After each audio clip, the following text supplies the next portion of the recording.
Okay, so I want to find a derivative, right? D dx with some brackets says find the derivative of the stuff in the brackets. By computing the value of the definite integral using FTC part 1, the fundamental theorem that we know well. Okay, and then we take the derivative of our answer. So I'm going to say d dx of, and then I'm going to work on the inside here. So the integral from a to b of a function is the antiderivative of that function evaluated at b minus the antiderivative evaluated at a. So what's an antiderivative of t cubed? Antiderivative. T to the fourth over 4, yeah. So I'm going to have 1/4 t to the fourth, and I'm going to evaluate that from 1 to x. Because those are my bounds. A and b are 1 and x. Okay. So I'm still just working on the inside. So if I plug in x, I get 1/4 x to the fourth. And if I plug in a 1, I get 1/4. So this is d dx of 1/4 x to the fourth minus 1/4. Okay, so what is the derivative of 1/4 x to the fourth? X cubed, yep. Taking the derivative now, the d dx part. So the derivative of 1/4 x to the fourth is x cubed. What is the derivative of 1/4? 0.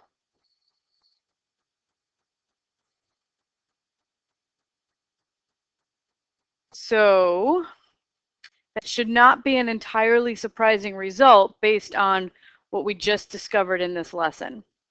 Okay, so I'm going to go back and try to summarize all of the things that you did in the class, okay? It's okay.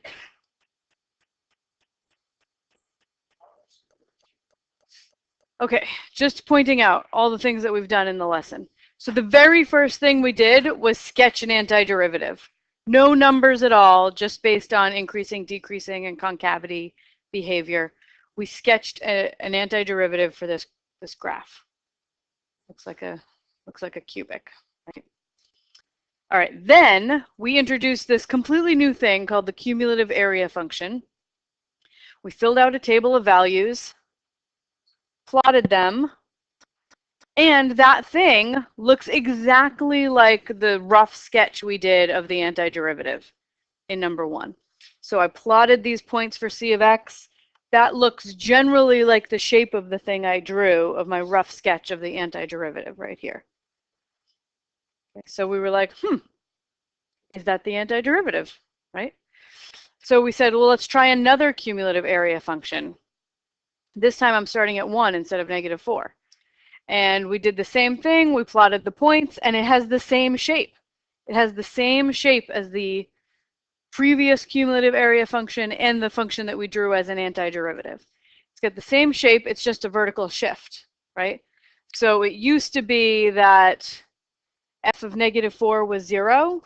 Now f of -4 is close to 3, right? And it used to be that f of 1 was about -3, and now it's 0. So this looks like a vertical shift of about 3 up. And we know that all antiderivatives of functions differ by a constant, so they are vertical shifts of each other. So this is just a different antiderivative of the original function f. Okay, so this should not have been a surprise, because we did a lot of work in this lesson coming to the conclusion that this is an antiderivative of f of t cubed.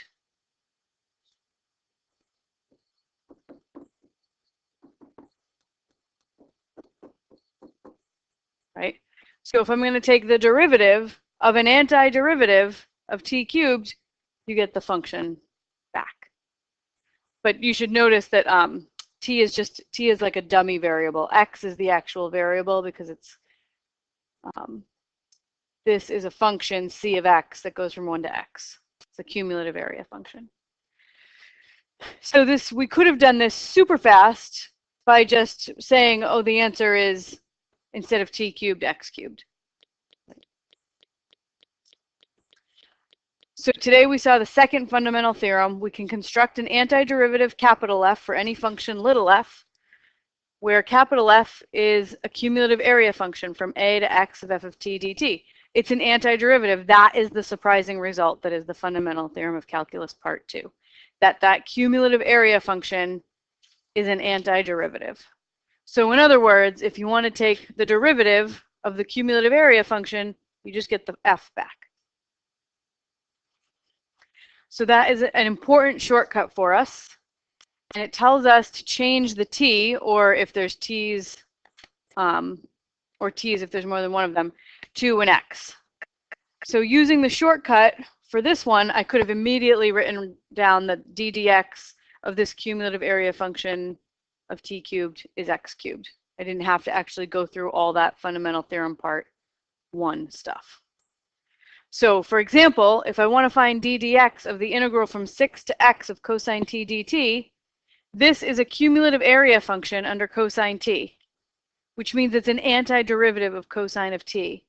So if I want to take the derivative of an antiderivative, they like cancel. But I do have to replace the dummy variable with an x. So the answer is just cosine x.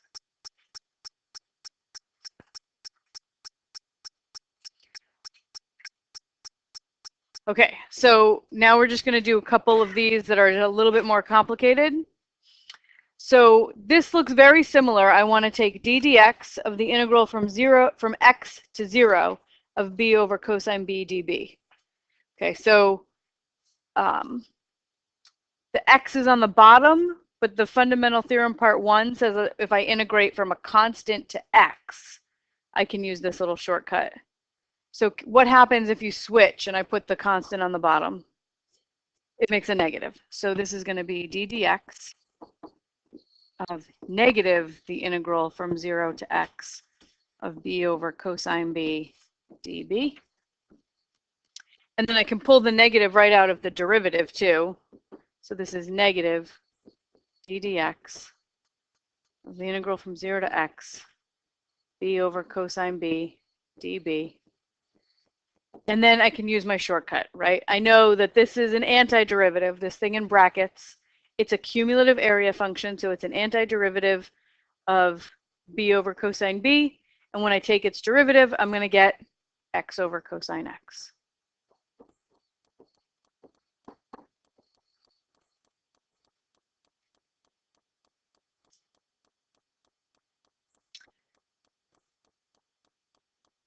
Oh, and I forgot the negative sign, sorry.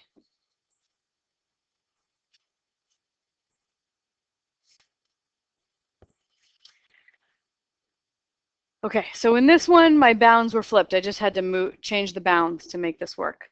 In B, this looks very similar to a fundamental theorem part 1 problem. I'm taking d dx of what looks like a cumulative area function, but the thing that's different is that instead of an x on top, it's a sine of x.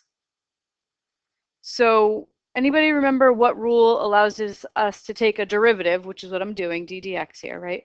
What rule allows us to take a derivative when the stuff isn't just an x? The chain rule, yes. So just a quick aside here.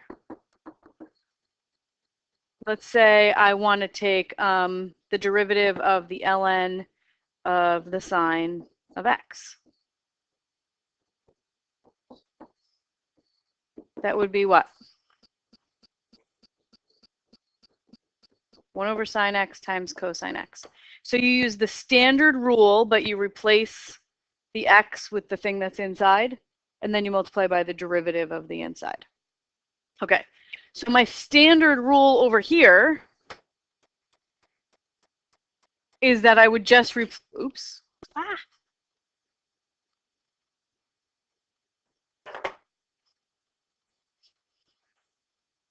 Okay. I would just replace the t with the x, right? If this were just from 1 to x of 1 minus t squared dt, my answer would be 1 minus x squared, right?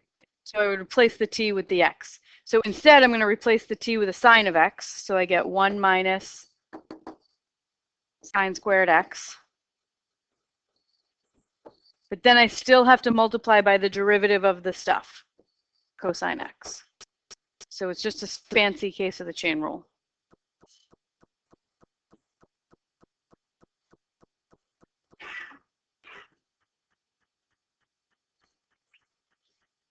So the standard rule, again, was if this were from 1 to x, it would be, the answer would be 1 minus x squared.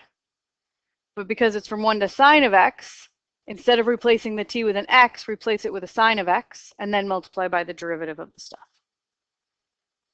All right, one more. d dx of the integral from 21 to 5x. Can you tell what that is on a paper? 5x squared minus 3x of w plus ln w. So my standard rule would be to make those w's x's, but instead of an x up top, it's this quadratic. So I'm going to replace my w's with that quadratic. So I have 5x squared minus 3x plus the ln of 5x squared minus 3x. And then I still have to multiply by the derivative of the stuff, which is going to be 10x minus 3.